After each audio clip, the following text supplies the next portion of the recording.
Hi, kids. Chris Godinez, licensed professional counselor, also the host of We Need to Talk on every Sunday at noon. And then I post it up to Facebook. This video is for educational and informational purposes only. The views and opinions stated herein are mine and mine alone. They do not represent the ACA, the APA, or any other therapist for that matter. Boom, shakalaka done. I'd like to thank my sponsor, BetterHelp, BetterHelp, BetterHelp.com/Chris Godinez. They're an online therapy company. They are worldwide. All you got to do is go to betterhelp.com/Chris Godinez to fill out a few questions, and they will place you with a licensed master's level or PhD level therapist in your area. So there is that thinking announcement. So I'm doing the Portland meet and greet today at 2:00. Very excited. Portland has changed a lot since John and I lived here. We lived here in the mid 1990s, and I think we left in 2001. Lots of homeless. I got chased by a homeless man today. That was fun. And when I say fun, I mean terrifying. So there was that. Hello, darlings. Yeah, that was kind of weird. It was a very strange morning. So we got up to take the dogs down and, walk them along Tom McCall Park. And Tom McCall Park has changed a lot. There was a lot of graffiti, lots more garbage, lots more homeless people. So this one homeless guy sees me and John coming with the dogs, and he's like, "Oh, she's a good person. She's a good person." And then he starts yelling about losing $12,000. I mean, it was obviously mental health issues, probably schizophrenia, possibly borderline with psychotic features, who knows. But then as we were walking back on our second walk, this homeless guy just started following me. And as I was running across the street, he started running across the street. And then John had to place himself between me and him. And he finally just kept walking. It was really weird. So, yeah, homeless population definitely has increased, and it is an issue not just in here, but in Portland, but literally everywhere the homeless population has increased, and there are no services. And why? Well, the homeless population doesn't have any money, and politicians are not going to do anything about it because who's going to finance it? People don't want to finance it because there's no money to be made. And it's really annoying. And it really makes me angry because a lot of these homeless people are mentally ill. And can they be dangerous? Yeah. If the voices tell them to hurt somebody, if they have command hallucinations, you betcha. And I would have to say that both of those guys had command hallucinations. So anyway, there was that. But Portland is beautiful and it is fun to be here. So I am looking forward to seeing people today. That's awesome. Okay, so current events aside from the homeless issue, which is nationwide. Apparently the Supreme Idiot Court decided that they were going to loosen up the definition of stalking. This is not okay. So basically, they're saying, oh, well, it's intent. They didn't intend to terrorize you. They didn't intend to scare you. That wasn't their intent. Okay, back the hell up. Bibbity bobbity, back the hell up, biatch. So here's my issue with that. This person apparently, this is in Forbes magazine. Let's see if I can find the article. Forbes magazine. There it is. Forbes, Supreme Court overturns stalker's conviction in First Amendment case over true threats. So this guy sent these messages to this singer, apparently. The Supreme Court ruled in favor 7-2 in favor of Billy Raymond Counterman, a man who was convicted in Colorado of stalking after sending repeated messages to female musician Coles Whalen that made her fear for her safety, including one that suggested he knew where she was and told her to die and F off permanently. Counterman was convicted based on an objective test that considered whether a reasonable person would believe his comments constituted true threats, which, unlike most speech, aren't protected by the First Amendment. But his attorney argued that the Supreme Court should instead impose a subjective test that takes the speaker's intent into account. Okay, if you're dealing with somebody who's crazy and they're stalking, their intent is to harm. Let's just be clear here. So 90% of communication is verbal and auditory, okay? And then, of course, there's the micro expressions, et cetera, et cetera, et cetera. When you are receiving threatening emails, threatening texts, threatening mail, threatening anything, you can't hear or see what they're doing, okay? So If you're feeling threatened, perception is everything. You ask any good therapist, perception is everything. If you're feeling threatened, then you're feeling threatened. It doesn't matter what their intent was. Healthy, normal people that are not dark triads or cuckoo for Cocoa Puffs hearing voices telling them what to do not, listen to me now, believe me later, send texts that say things like, die now, F off permanently. I would take that as a threat. I had one on YouTube a few years ago that I ended up calling the police and saying, okay, I'm threatened by this. They're saying things like, you're going to end up dead if you keep doing this. How else am I supposed to take that? You know, there's no context. So they're saying, oh, it's subjective. No, mother clucker, it is not. If somebody is saying they're going to hurt you, they know where you are, they want you dead, they want you, etc. That's a freaking threat. And for the Supreme Idiocy Court to say that, no, that's not, and that's protected under freedom of speech, that's a load of crap. That is misogynistic. And that's not just misogynistic. Women are not the only ones who get threats like this. Guys do too. And what pisses me off more than anything else is that when a man is being threatened by a woman, the police do not take it seriously. Oh, well, you're a guy. Oh, but no, it doesn't matter. Crazy is crazy. Gender aside, crazy is crazy. So if somebody is crazy enough to start sending out threats, then yeah. So I would strongly suggest writing your senators and saying, this is not okay. This is directly affecting anybody who's got a restraining order against one of these cuckoos. This is directly affecting anybody who is in a domestic violence situation where their ex is saying things. And guess what? Gaslighting. This is gaslighting. 110%. Oh, my intent wasn't to terrorize. Die now. F off permanently. How would you take that? I take that as, you know where I am. You're threatening me. You're basically saying you're going to harm me.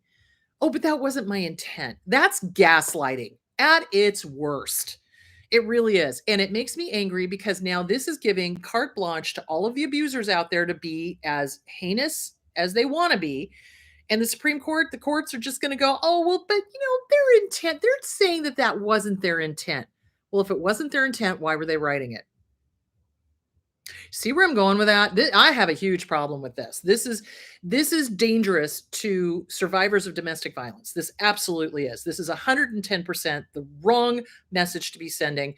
We need to be sending letters to the Supreme Court. We need to be sending letters to our senators. We need to be doing something about this because it's so easy for the defendant to come back in and go, oh, well, that wasn't my intent. Oh, I was just kidding. Oh, I did.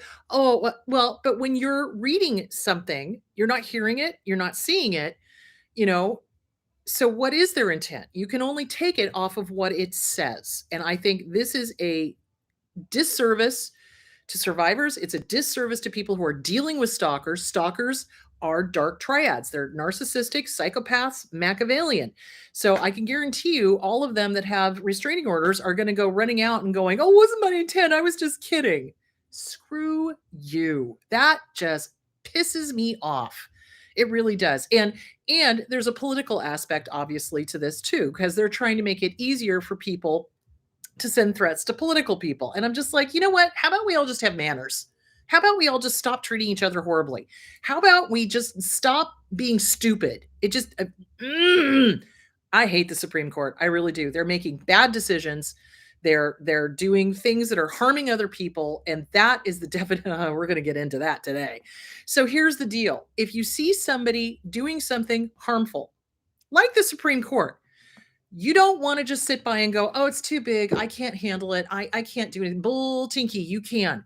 If enough of us get in together and write letters and let people know that we're upset and it's not okay, change can happen. And this plays into what I am talking about today, which is when people do nothing. So, okay, now we're diving into our topic. So a topic that I got today was from several people going, but why? Why did my other parent stand by and do nothing? Why did my teacher do nothing? Why did this person who knew about the abuse do nothing? So we're going to talk about that. So I pulled up a couple of articles on Psychology Today and one from, where is this one from? Mental Help. betterhelp.net. But let's start with the Psychology Today one. So this is When Good People Do Nothing on Psychology Today. It was published in 2020, September 15th. And bystander intervention versus bystander apathy. Decades of research by psychologists like Latani and Darley have identified the steps that prevent people from intervening to help versus the circumstances under which they stand up. So there, you can get to the information, that particular study on this page, which is what I like. So basically, they have a graph, and in the graph, it says, okay, the emergency happens, and then people notice the event. But what stops them is they're distracted, they're in a hurry, they don't want to get involved.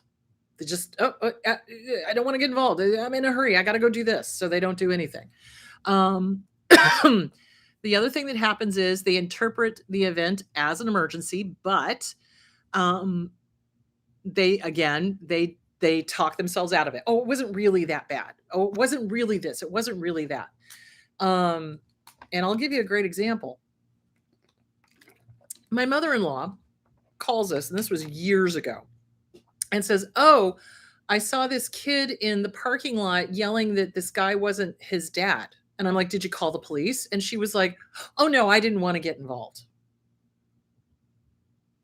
I would rather call the police and have it be his dad and the kid just acting out or whatever, than to not call the police and have this guy be a, child trafficker. So she convinced herself it wasn't an emergency and that the kid was really just, that guy's son, and et cetera, et cetera, et cetera. This was, like I said, years ago. If I had known, I would have, okay.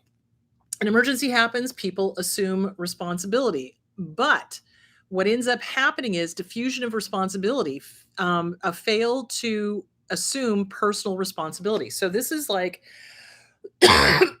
in the case of Kitty Genovese in New York City in the 60s. She was murdered in front of literally hundreds of people. Her apartment building had windows. People were seeing her being stabbed. All of them assumed that somebody else was going to call the cops because they didn't want to get involved. Oh, well, there's a lot of people. Somebody else will do it. No. I would much rather, again, be the 20th person to call the police than to not call the police and somebody gets hurt. So again, this is a lot of that fight, flight, freeze, or fawn. A lot of freeze is involved with this. And we're going to get into why the good parent doesn't get involved. This is all kind of playing into this. So stay with me on this one. Okay. So then emergency happened, knows appropriate form of assistance, but what stops it is a lack of knowledge, lack of competence, can't offer appropriate help. So doesn't know what to do. So, they go, oh, I don't know what to do, so I'm just not going to do anything. So emergency happens, and this is the last one. Implement decision. Okay, so what stops it is danger to self, legal concerns, embarrassment, or the costs of helping are too high. So this is going to play into why parents do not protect their kids. Okay, hold on. Yeah, many complain, few act. That's the thing. If everyone acted, we wouldn't be having the issues we're having right now with our protection from stalkers happening. So this is why it's important to speak up. This is why it's important to act in mass. It's like even one voice. Do you remember the Lord of the Rings? Do you remember when Frodo was just giving up hope and like, I'm so little, I don't know how I can do this. And I can't remember if it was Galadriel or if it was Gandalf, but they said to them, it was like, yes, but your voice makes a difference. You make a difference. So even though it's just one of you, you make a difference. So don't give up that idea that you make a difference. You do make a difference. Okay, so hold on. So let me get over to, all right, child abuse and the role of parental denial. So this is by Dr. Schwartz, Alan Schwartz, PhD. This is December 11th, 2009 on mentalhelp.net. And so the question was, why did my parents do nothing. Okay, denial is a powerful and primitive defense mechanism. Someone who is dependent. So remember, we talked about that last week. Somebody who is totally dependent, codependent, you know, can't see their way out of this relationship, is financially dependent on the abuser, is emotionally just brainwashed by the abuser, frightened, um, and themselves a victim of abuse, can remain silent and not even see or hear the abuse in order to maintain the desperately needed relationship with the abuser. In a way, it is a variation of the old saying, hear no evil, see no evil. Well, people do hear it and see it and fail to act. So, this is important, guys, because when we're raised in a toxic family and we have a family member that's abusing us, and our other parent does nothing or worse, comes up with a ton of reasons why they're not going to stop the abuse. What is the message that that sends to that kid? It ain't good. Let me just be clear on that. The message that that sends to that kid is, I'm not valuable. I'm not worth protecting. I'm not, you know, I don't mean anything to either parent. One parent uses me as a beating post, the other one is just allowing it to happen. So, personal experience, my mom did that. She absolutely did that. And I talk about it in my book. I talk, where do I have my book somewhere? No, of course not. Of course I don't. So in What's Wrong with Your Dad, I talk about it. She sacrificed her kids on the altar of security because, oh well, if I leave him, I we won't have any money and you'll starve and this, that, and the other thing. Okay, well, in the meantime, he's beating the crap out of me and he's sexually molesting me. So I think I'd rather starve. Thanks. So it was like, and then of course, if you play it back to her connection, her mother was an abuser. Her mother was a narcissist. Her mother abandoned her constantly, like physically abandoned her constantly and left her to be abused by other adults. So it makes sense as to why the parent does this, because they're replaying their childhood stuff. Now, does it excuse it? Hell no. Hell no. It does not excuse it, not in any way, shape, or form, but it does explain it. So hold on. Let's go on with this. Okay. Both abuser and spouse can be mentally ill people who collude out of a mutually shared sadism. Now, that is also a possibility. In other words, there are a few people who can get a sense of pleasure out of treating children abusively. Yes, that can occur. Over the years, I've known a few cases in which the wife was in such deep need to avoid sexual relations that they preferred that their husband engage in oedipal relations with the daughter. This is usually unconscious with full denial and operation. Absolutely. 110%. And I think that's what was going on with my mom. I think a part of her was like, oh, good, I don't have to do it. Seriously. Because like I said, she and I talked about this after my dad dropped dead. May he roast in hell. So, it's like that's what we talked about. And yeah, there was an aspect of that going on. And again, when she was 6 years old, she was molested by a step grandfather. So this totally is starting to make sense to me. It does not excuse it. It does not excuse it. I absolutely will hold her feet to the fire on that one. It's like, okay, and you should have protected me. And you should have, so okay, hold on. Okay, another case is chronic and severe drug and alcohol abuse loosen the inhibitions that otherwise sober people and sensible people would have. So they do things that they would not normally do. Again, it explains it. It does not excuse it. There are parents who have been raised in strict and abusive environments, then repeat the pattern once they are parents. The vicious cycle of abuse is probably the major cause of domestic violence in the United States. So it's interesting that, again, it goes back to family of origin, generational trauma, 110%. So, okay. So basically, what I'm saying, there are reasons why the other parent does nothing. And usually it has to do with their family of origin and who's running the show. It would be their inner child. And their inner child is all about staying safe. And their inner child is helpless, right? And their inner child doesn't want to get involved. And their inner child doesn't want to get in trouble. Interesting, because if they had confronted the abuser, what would have happened? Well, they would have gotten the beating. They would have gotten the sexual abuse. They would have gotten the verbal abuse. So it makes sense and it doesn't make me what's the word I'm looking for? I can have compassion for that. It's like, wow, that sucks. And you had no business having kids.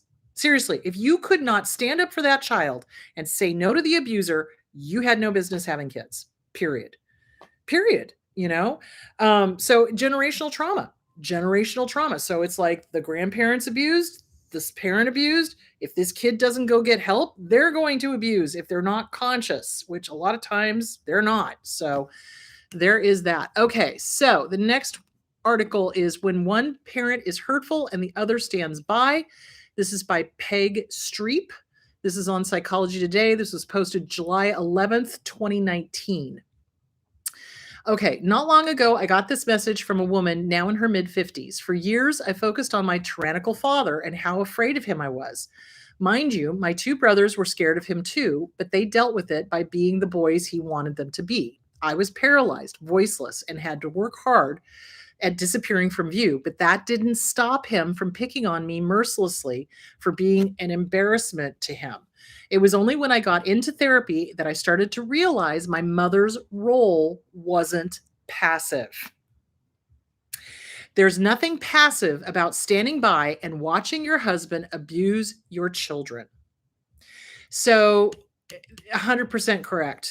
She isn't alone. I often hear this from daughters whose fathers either stood by or retreated to safety of a den or a workshop or hid behind a newspaper or even worse, encouraged their children to be accepting and understanding of the abuser. This was the emotional crucible for Jenna, now age 60. I think my dad loved me in a way, but he also left me utterly confused about loyalty and trust. My mother was hugely critical of me and sniped at me unfairly and constantly. She never let an opportunity go by to put me down or alternatively ignore me. If I messed up, she'd go on and on about how I was a failure. If I did good or succeeded, she'd pretend it didn't happen or tell me it wasn't important. When I got older, I started to push back. My father would step in. He'd appear to acknowledge that I was being hurt, but then he'd tell me to placate her or apologize. He'd say, oh, it's just the way she is, or she's a good person deep down inside, or something that made me feel as though he'd sold me down the river. That was as damaging in the end as my mother's sniping. So 110%. I cannot tell you the number of times my mother made me apologize to my father for him hitting me. Let me just say that again. Oh, it was your fault.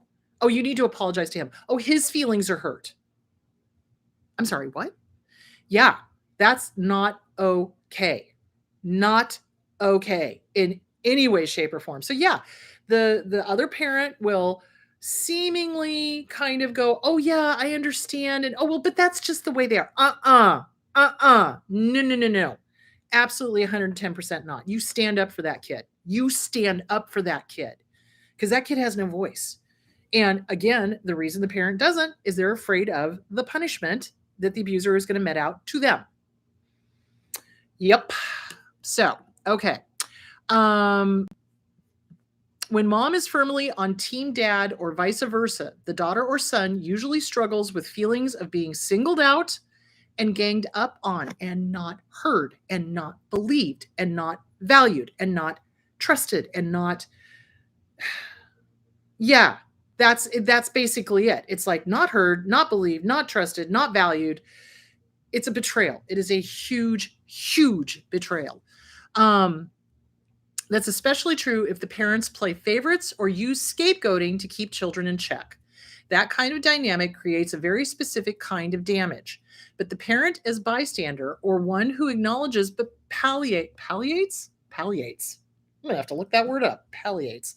Creates a deep mistrust of others and even distrust of love in which the child can last deep distrust of love, which can last long into adulthood. At age 43, wrote, My mother is my father's staunchest defender. My father is a control freak and bully, but she considers him strong. She thinks his put downs are a way of keeping us from getting too full of ourselves. His criticisms, a way of motivating us. His authoritarian style, the mark of a man who knows his mind. I don't think she is cruel by nature. She is meek and afraid, but she just gave up her own thoughts. It has taken me years to really understand that loving someone does not require you to lose your soul, and that how she treated me was about her, not me. I still have trouble trusting people and feeling safe. 110%. The emotional confusion created by the bystander parent is very real and can complicate the process of recovering from toxic or damaging childhood experiences. Okay, am I focusing on my father because I can't bear to blame my mother? That's a question I received a few weeks ago from a reader who had believed that her issue with her father was with her father until she began to read my book, Daughter Detox: Recovering from an Unloving Mother and Reclaiming Your Life. Let me just say this again. Daughter Detox: Recovering from an Unloving Mother and Reclaiming Your Life. She had always seen her father as the villain of the piece, but she began to see that what she considered her mother's passivity was much more than that. She wrote to me to say that she was surprised by the level of betrayal that she felt. This realization that my mother was being active and not passive has thrown me for a loop in a weird way. I am angrier with her at the moment for doing nothing than I am for him for doing something. Isn't that strange? Well, no, it's not. It's hard enough to confront the fact that one parent isn't treating you as he or she should, but to focus on the roles both parents played in your treatment takes it to a whole other level. So basically, when you are working on your family of origin, hugely important. Don't just focus on the abuser. Focus on who was standing around, who didn't do anything, who did jack diddly squat. What the F was going on with that? See where I'm going with that? And it's like really, really, it's like kneading dough. It's like getting through it all. It's like, let's get this, let's figure out all of the roles here. So abuse cannot happen in a vacuum. Abuse has to be allowed, and it has to be done in secret or with denial or whatever. So who was around? Who didn't protect you? Who didn't speak up? Who was a bystander? Who played the victim? Who did all this? And that's something to work on, because none of this abuse was because of you. Let me just say that again. None of the abuse that any of us went through was because of us. It was because of the other people. 110%. Okay, hold on. I will get to the questions in just a second. Okay. Okay. Takes it to a whole nother level. Okay. It's no wonder that some daughters choose to look away as best they can. This is what Greta shared. I totally see my mother as the victim, and while I'm unhappy with how she treats me, I honestly feel she can't help it because my father is super controlling. No, she could help it. This has caused a huge rift with my older sister, who sees my mother as a harpy who focuses on her father's faults. Has always berated him for not being good enough provider or anything else, and is cruel to her and me. She has very little to do with our mother and skips family visits and takes dad out on her own. She and I have become distant and estranged without declaring war as our parents age. She thinks making mom a victim is sick stuff on my part. I don't know what to do. I just want everyone to get along. Oh, God. And that is it. Kids just want to be loved. Kids are light little beings that just want love, and they just want everybody to be happy, and they just want to be able to play, and they just want to be able to be enjoyed and enjoy other people. That's really what kids want. So if you sell yourself to get peace, right? You're not going to have peace. You're not. You think, oh, if I do this, it's gonna be peaceful. Maybe they'll stop. Maybe they won't yell. Maybe they won't do. But in the long run, you'll just start getting smaller and smaller and smaller, and liking yourself less and less and less. And eventually, you're going to be gone, and you don't want that. Okay, that's what these people are doing when they're placating an abuser. They're losing themselves every single time. Every single time. Hold on a second. Let's get back to this article. Okay. It's worth saying from a cultural point of view, it's easier to be open about an unloving father than it is to talk about an unloving flies in the face of all the mother myths that all women are nurturing. No, they are not. That mothering is instinctual. No, it is not. That all mothers love their children. No, they do not.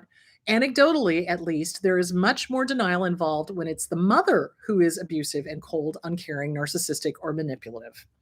And that's true. It's unfortunate, but it's true. And yes, there are some crazy mothers cluckers out there. You betcha. Oh, narcissistic dark triads, stalkers, you bet. Which is why I'm so angry about the idiot court, because it's like, you mother, write your senators. Okay, hold on. I will get to the question. I'm almost done with this article. Hold on. Third player, your parents' marriage. It is impossible to begin to understand the dynamics of your parents' relationship when you are a child, and it remains difficult even into adulthood. We never become peers, but always remain offsprings, and especially in dysfunctional relationships. That dynamic never change. In a healthy mom, dad, kids relationship, that mom and dad realize the kids are growing up and are adults in and of themselves. And so the relationship grows in an adult way. But toxic people always want the kids to be kids and never grow. We never become peers, but always remain offspring, limited in our view of their marriage by the relationship we have to them and the fact that we weren't around when their connection began and they settled into their roles as spouses. We can analyze it all we want, but when it comes to understanding the influence their relationship had on how we were treated, the chances are good that we will never get past the guessing stage. True, but you can do an educated guess, and you're probably going to be right. It's a very real blind spot. Working with a therapist can, of course, clear away some of the brush, which will help. That was true of a daughter named Julia, who I interviewed extensively. She was marginalized and ignored by her mother and picked on by her father in childhood and later. She went on into therapy. The specifics of her story helped her understand the role she played in her parents' relationship. So this is true. So if you've got a family of origin with an abuser and a passive, seemingly passive spouse, the kids are given roles. The kids are given roles: distraction, comedian, second mom, second dad, second spouse. They're given roles to play, and it has nothing to do with the kid. Nothing. But that kid figuring that all out. So, yeah, absolutely. Therapists can help with that 110%. Um, okay, let me see. Okay. My birth was the cause of all hardship and strife. I was never allowed to forget it. They chose to have two more children later, and it was always clear that unlike me, my sisters brought them happiness and pride. That was the family story, and they have never deviated from it, not in 50 years. I am still the source of their disappointments, large and small, and that is part of their bond in a weird way. Their marriage has thrived because they had someone to blame for their occasional unhappiness from the very start. My mother still dismisses me, and my father finds me lacking. It will never change, and I know that. So, again, the role of the scapegoat, the role of the whipping kid. It's like, okay, so that's who they put all of their stuff onto. Okay, let's see. Anyway, the article goes on. It's just really good about it really puts into perspective why some spouses stand by and allow the hurt to happen, why some actively engage in it, et cetera, et cetera, et cetera. So basically, their behavior towards us had abso-freaking-lutely nothing to do with us. Nothing. Zip, zero, zilch, nada. It had to do with their inner child, their family of origin, what they were protecting, et cetera, et cetera. Now, does that excuse it? No, not even a little. It explains it. And hopefully that will start unraveling that self-esteem issue of I'm not worthy, when you realize that it had nothing to do with you. Their idiocy, they're not interfering, they're not protecting you, had nothing to do with you. It had everything to do with them, their inner child, what they were afraid of, their fears, their codependency, their need for security, et cetera, et cetera, et cetera, which is why it's so important to get this stuff nailed down if you're considering having kids, because you do not want to pass on this generational trauma to the next generation. So, all right, let's recap. So, to recap, people stand by and do nothing because they talk themselves out of it. They are convinced that they can't do anything or that somebody else is going to do it. So you can't assume somebody else is going to respond to an emergency or respond to abuse or whatever. You report it. You report it, which is why the things that have been happening lately are so chilling to me, because it's like, okay, well, if you're handcuffing people reporting abuse, who's watching out for the abused? You know, if you're taking away the ability to punish a freaking dark triad who's saying, die now, F off, who's protecting that person? Again, standby mentality. You got to stop it. You got to get involved. You got to get involved. And again, when I was growing up, I told people I was being harmed. Nobody did anything because they didn't want to fill out the paperwork. They didn't want to take the time. They didn't want to get involved. And they were afraid of being sued because my dad was an attorney. So you got to tell that fear to F off. Could you be sued? Well, hell yeah. In this country, you could be sued for anything, anytime, anywhere, for any reason. Yeah, absolutely. Is that a problem? Yeah, sort of. But you know what? If it means saving someone or protecting somebody, then I'll do it. You know, it's like, bring it, bitch. I don't care. You know what I'm saying? So it annoys me greatly, the bystander mentality, especially in toxic families. So when you get that parent that's like, oh, but that's just the way they are. Oh, I don't want them upset at me. You know, wrong, incorrect response. Please go off the island. You know what I'm saying? It's just, anyway. So basically, the way the parents behaved had everything to do with them, everything to do with their family of origin, nothing to do with the kids, nothing to do with you. It was not your job to protect them. That's often the way it ends up happening, is that the kids protect the other parent from the abuser. It's not your job to make their marriage good or happy or whatever, or be a scapegoat for them. It's not your job to be a second mom or second dad. You did not ask to have 20 million children. And it's not fair that an abusive parent makes a 5-year-old babysit younger kids. Oh, yeah, that happens. You know what I'm saying? So all abuse has to do with the abuse. It does. And the standing by has to do with the family of origin issues of that parent, probably codependent parent. Do you see where I'm going with that? So they've got their own issues. They're acting out of inner child stuff. Get to a therapist. If you are in an abusive relationship and you find yourself siding with the abuser, or you find yourself not protecting your kids, get out, get to a therapist, help yourself, help your kids. Because here's something to think about. You are role modeling for them what a relationship looks like. Do you really want them to get involved with somebody that's just like your abuser? Hell no, you don't. So do something to help yourself. Do something to help those kids. Okay, let's hit questions. Here we go. Do narcissists enjoy seeing their children, especially their daughters, getting hurt? I saw a narc protecting her sons more and being dismissive to the daughters, like they don't matter at all. Yeah, in some cases, yeah, but here's the thing. I think with narcissists, psychopaths, dark triads, it depends on their family of origin. Again, so if they have, daddy issues or whatever, they may be more abusive to the sons and protect the daughters, or vice versa, or whatever.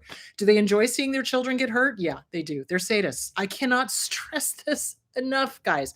When I say that narcissists, dark triads especially, are sadistic and sadists, I am not just whistling a tune here.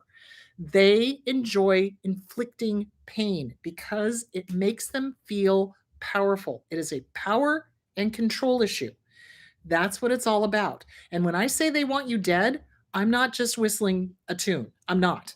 They want us dead. And this whole thing about, oh, it's subjective. No, it's not. If somebody says die now and F off permanently, that says to me that's a death threat. Okay. So here's what I think needs to happen. We need to get a psychiatrist to challenge that because honestly, there's no subjective about this. Perception is everything. If somebody sends me a threatening message, I'm going to take it as threatening. Thank you very much. And I should. So, anyway, don't get me started. But yes, they are absolutely sadists. They absolutely do enjoy it. Yes, they will play favorites. Yes, they will protect the daughters and not the sons, or protect the sons and not the daughters, depending on what their own personal peccadillos are. Would you consider a parent who refuses to act a kind of dissociation? It can be. Yeah, absolutely. It 100% can be, because if the abuser is abusing and it sends them into dissociation and they're unable to act, that's why I'm saying fight, flight, freeze, or fawn. But here's the thing. After the fact, if the kid comes to you and says, Mom or Dad just did this, okay, well, we need to do something. This needs to stop.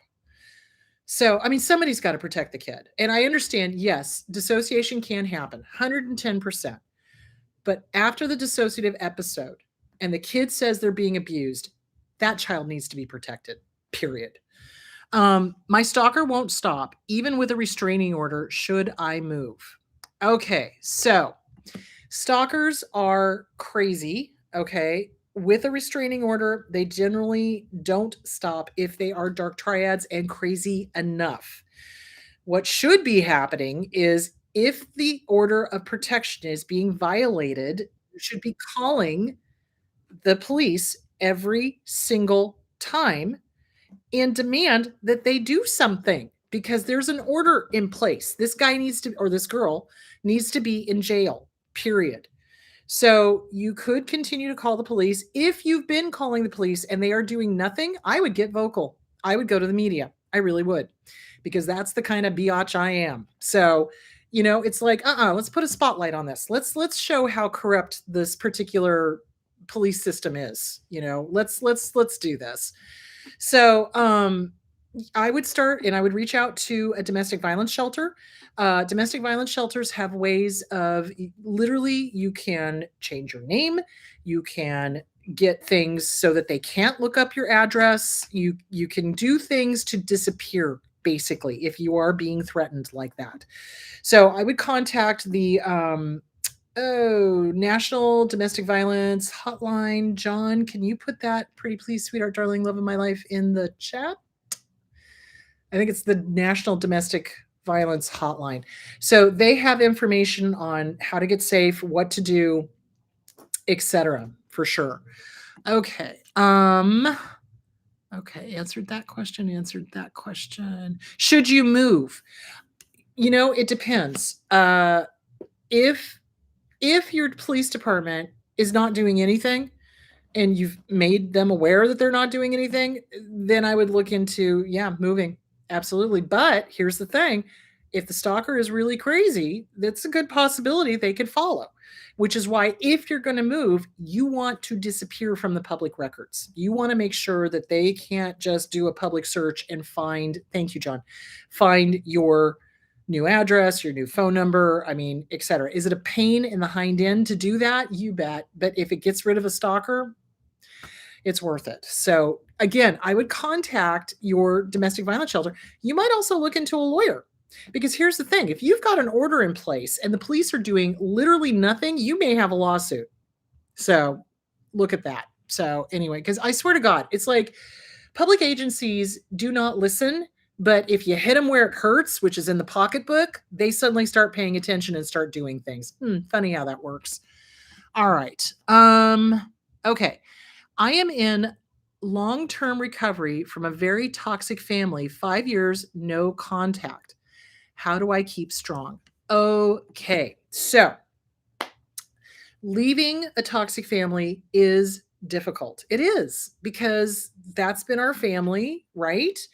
And that's what we thought was normal until we came out of it and we're like, whoa, this isn't normal. So you want to have support. You want to be in a support group. Support groups are great. Now, keep in mind, though, that there are a lot of predators in support groups. So you're going to have to be careful. But support groups are really good. It's good to get support. It's good to go talk to other people that have gone no contact, that are, working on themselves. Get with a good trauma therapist. This is how you keep strong, is you keep working on you. You keep working on you. You cannot fix them because you did not break them. You work on you. They may have broken you or bent you. You can work on you. So that's what you want to do. So you want to get with a good trauma therapist, get into a support group. Outofthefog.net, I think, has support groups. You can look up narcissist survivors. There's tons of support groups out there. Get with a good trauma therapist. Work the books I recommend: CPTSD from Surviving to Thriving by Pete Walker, The Disease to Please, Harriet Breaker, the Self-Esteem Workbook by Glenn Schiraldi, the Inner Child Workbook, either by Lucia Capaccioni or by Catherine Taylor. All of those are great books. Get plans in place. I think the betrayal is something that kind of literally knocks us off our feet. When we realize that our family of origin was no bueno, didn't support us, wasn't kind, wasn't good to us, really betrayed us. The betrayal is really hard to deal with, but necessary. Write and burn letters. Dear mom, dear dad, dear abuser, dear brother, dear sister, whoever was abusive. You go through the whole thing: the good, the bad, the ugly, the horrific, the unforgivable, and at the very end, kick them out of your head. Y'all don't have any space up here anymore. I'm evicting you. Bye-bye. Bye-bye now. Go pound sand. Bye-bye. You're not up here. Not allowing it. Bye-bye. Trot it out to the barbecue. Read it out loud once. Burn it. Let it go. Okay. The other thing you want to do is get plans in place. So when we go no contact with a family, we are going to look at things differently. Holidays, birthdays, anniversaries, important events, family emergencies. What are we going to do? Deaths in the family. Are we going to go to the funeral or not? Do we need to be involved with it? So it's really sitting down and deciding what your boundaries are with the family you've gone no contact with. And to be aware, toxic families will do a Hoover. Toxic families will do the whole, medical emergency, so-and-so is dying. You need to get back in touch with the family. You need to get back in touch with your sister or brother. You need to get back. Be careful, because they do medical Hoovers. They do a family emergency Hoovers. They do Hoovers to try to drag you back into the family to be in contact with them. So you want to sit down and decide, okay, am I going to contact them if they say there's an emergency, or am I going to kind of feel it out and see what's going on? I would suggest feeling it out and seeing what's going on and making sure it's a real emergency and not just a, come back into the fold emergency, if that makes any sort of sense. So deaths in the family, that's another thing. So it's like, okay, so do you really want to go to the funeral?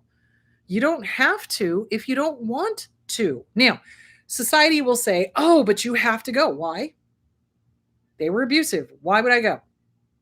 The only reason I would go is so I could probably put a pile of flaming dog doo-doo on their grave and piss all over it. No, thank you. I don't want to go. No, thank you.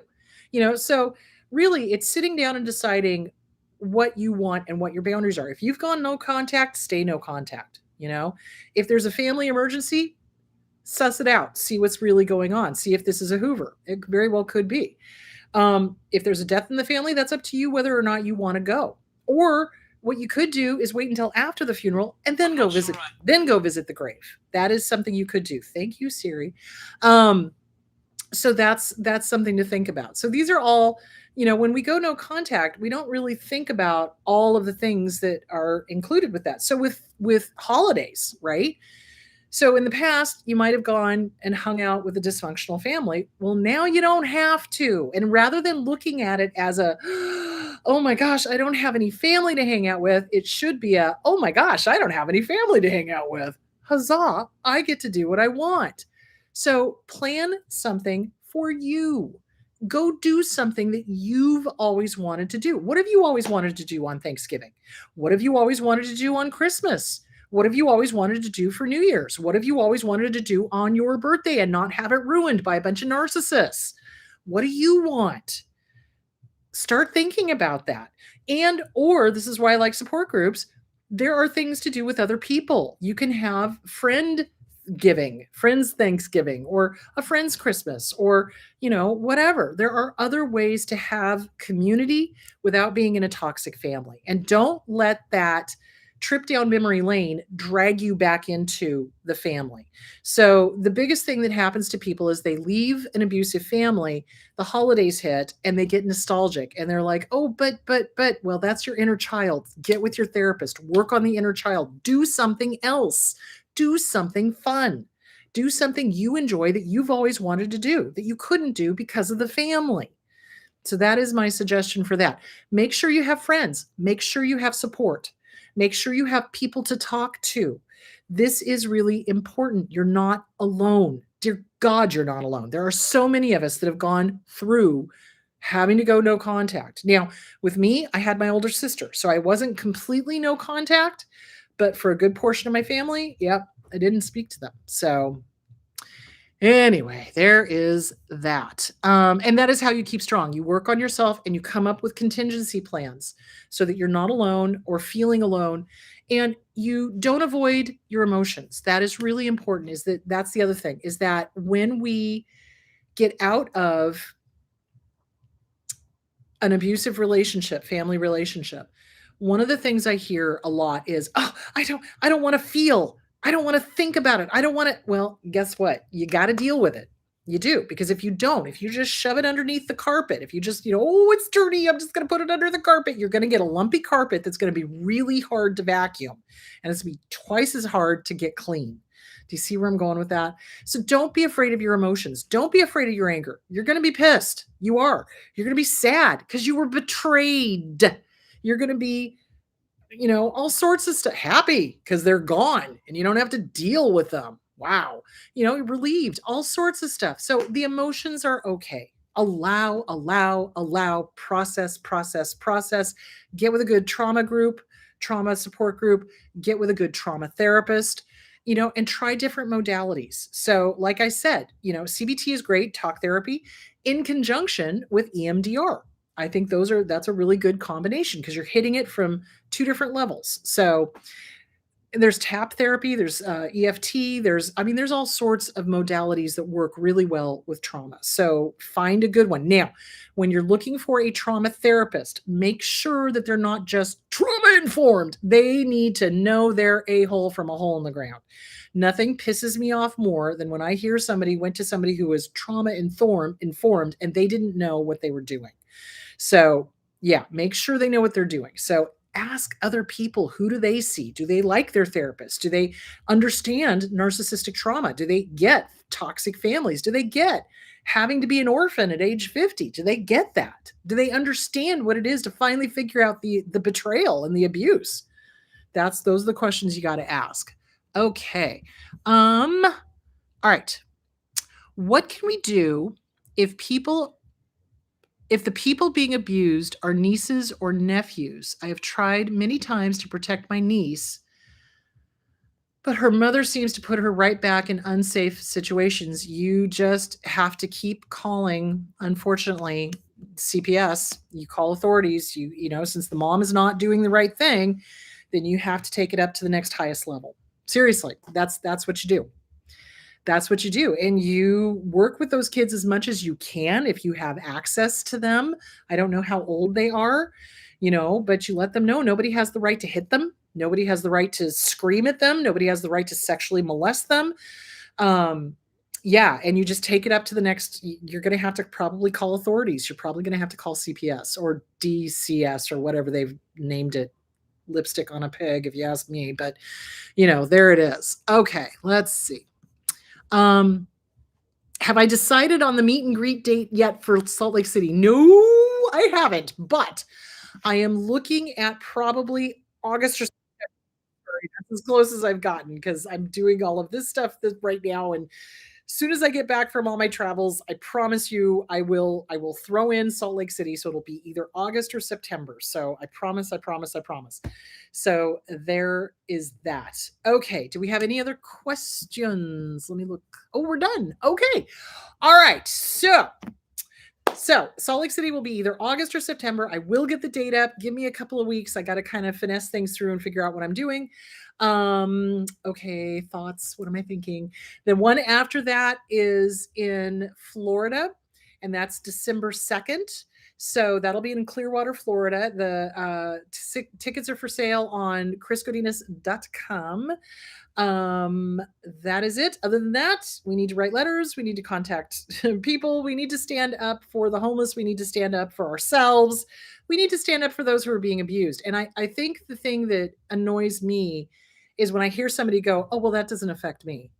You selfish, don't get me started. It affects all of us, because once an abuser feels confident in their abusing, they continue to abuse, and they abuse other people, and they push the envelope because they're psychopaths.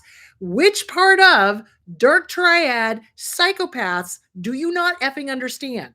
So they don't stop. They don't stop. They're like the Terminator. So you've got to stop them. They'll stop if the benefits do not outweigh the cons. So if they're getting embarrassed publicly, or if they're going to jail, or if they're whatever, they'll stop doing it because it's no fun anymore. So for them, their idea of fun is really twisted. Anyway, so there is that. So write your congressman, write the Supreme Idiot Court. Tell them this is not okay. Tell them this is not okay. This is not subjective. Die now is a threat. So, all right, that is it. All right, you guys, have a great week. And what am I talking about next week? Hang on. Let me just look that up really quickly. Sorry, I was not prepared. July shows. Okay, let's see what I have. We're going to talk about anxiety.